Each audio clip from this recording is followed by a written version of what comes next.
Our customers have been asking us about tilt and turn mechanisms and the drive gears.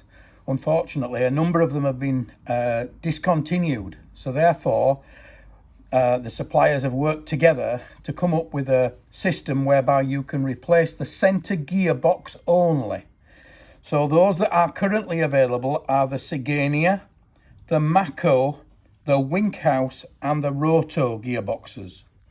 Now, to replace them, it's relatively straightforward. We send you out a full instruction for each of the different boxes, but primarily there are 2 screws in each box which join the 2 boxes together, and that allows you then to dismantle those boxes, take the old box off the current drive gear, replace it, tighten back up the 2 screws, and that then allows you to reinstate a tilt and turn drive gearbox. Thank you for watching. UPVC, Space for Repairs.